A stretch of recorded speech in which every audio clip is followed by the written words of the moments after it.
जय श्री राम। ओम नरसिंहाय नमः। मैं पंडित मृत्युंजय शास्त्री जयपुर से आपके लिए एक सुंदर और अच्छा वीडियो लेकर के आया हूँ। इस वीडियो को देखने से पहले मेरे इस YouTube चैनल को लाइक व सब्सक्राइब अवश्य कीजिए। आपका एक लाइक व सब्सक्राइब मेरा मनोबल बढ़ाएगा, मेरा उत्साह बढ़ाएगा। आगे भी अच्छे अच्छे वीडियो आपको बहुत सारे देखने को मिलेंगे।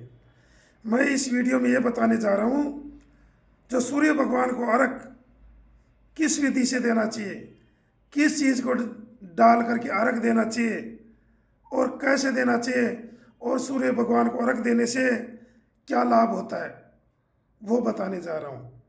सूर्य भगवान को हमेशा जल चढ़ाने के लिए ब्रह्म मुहूर्त में उठना चाहिए, और ब्रह्म मुहूर्त में उठ करके स्नान करने के बाद में सूर्य भगवान को अर्घ व सूर्य भगवान को जल चढ़ाएं।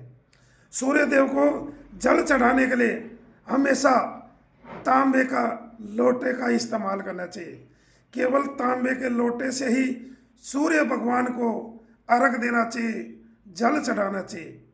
और लोटे में शुद्ध जल, और शुद्ध जल के साथ में लाल फूल, चावल, रोली, हल्दी, गुड़ और लाल चंदन, ये चीज़ें डाल करके ही सूर्य भगवान को अर्घ दें, जिससे आपका सूर्य भगवान जो सूर्य ग्रह मजबूत होगा, और आपकी कुंडली में सूर्य निमन का है, नीच ग्रह में बैठा हुआ है, वो बलवान होकर के आपके जो रुके हुए कार्य हैं वो बनने लग जाएंगे, और आपकी आर्थिक समृद्धि सुदृढ़ हो जाएगी।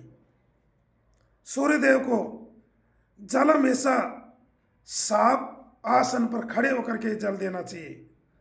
और सूर्य देव को जल चढ़ाने के लिए या जल चढ़ाने के समय ओम आदित्य नमः, ओम सूर्याय नमः, इसका जाप करके, इसको बोल करके ही सूर्य भगवान को अर्घ देना चाहिए, जिससे आपके घर में सुख समृद्धि बढ़ेगी, आपका मान सम्मान बढ़ेगा, और आपकी तरक्की होगी, और व्यापार और बिजनेस और नौकरी में उन्नति होगी। उसने सूर्य देव को जल चढ़ाने के बाद जो जमीन पर जो गिरा हुआ जल है वो अपने मस्तक पे लगा लेना चाहिए। और सूर्य देव को जल चढ़ाने के बाद में धरती के जो पैर छूकर ओम सूर्याय नमः इस मंत्र का जाप अवश्य करना चाहिए। अब ये बता रहा हूँ कि प्रातः काल में जो सूर्य भगवान को अर्घ किस समय देना चाहिए, ये विशेष बात बताने जा रहा हूँ कि प्रातः काल में 6:15 से 6:45 तक उसके बीच में ही सूर्य भगवान को अर्घ देना चाहिए, जल चढ़ाना चाहिए। क्योंकि जो सूर्य उदय होता है उस समय सूर्य लालिमा लिए हुआ होता है, उसका रंग लाल वर्ण का होता है। उसी समय में ही सूर्य भगवान को अर्घ और जल चढ़ाना चाहिए। 6:15 से 6:45 के बीच में ही जल चढ़ाना चाहिए। 12 बजे के बाद में, कभी भी दोपहर में, शाम को और रात को सूर्य भगवान के कभी भी जल नहीं चढ़ाना चाहिए, कभी भी अर्घ नहीं देनी चाहिए। मैं अच्छा समय तो बता दिया, परंतु बाद में भी 12 बजे से पहले भी सूर्य भगवान को अर्घ और जल चढ़ा सकते हो।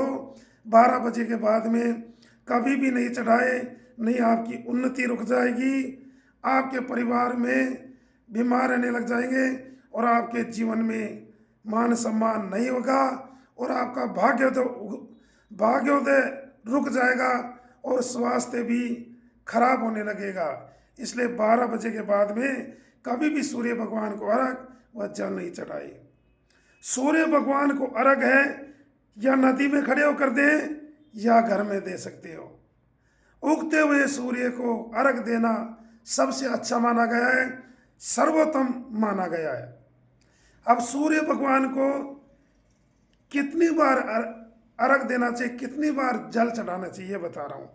सूर्य देव को बारी बारी से 3 बार अलग अर्घ देना चाहिए, 3 बार जल चढ़ाना चाहिए।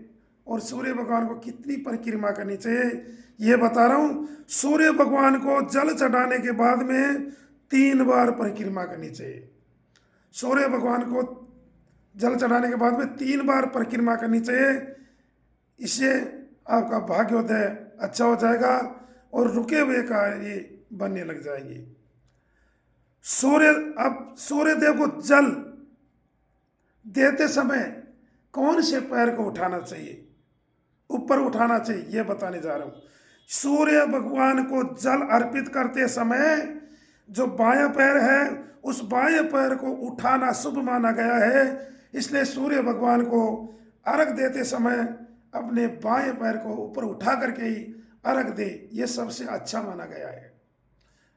यदि जातक की कुंडली में सूर्य कमजोर है, सूर्य निम्न है, उस सूर्य को मजबूत बनाने के लिए उस जल में थोड़ी सी हल्दी डाल करके सूर्य भगवान को अर्घ दे। इससे आपके रुके हुए काम अवश्य बनने लग जाएंगे, ये मैं दावे के साथ कह सकता हूँ। आगे भी अच्छे अच्छे वीडियो देता रहूँगा और मेरे इस यूट्यूब को चैनल को लाइक और सब्सक्राइब अवश्य कीजिए। जय श्री राम। ओम नरसिंहाय नमः। उग्रवीरं महाविष्णुं ज्वलन्तं सर्वतोमुखा नरसिंहं भीष्णं भद्रं मृत्युर्मृत्युं नमामः। ओम नरसिंहाय नमः।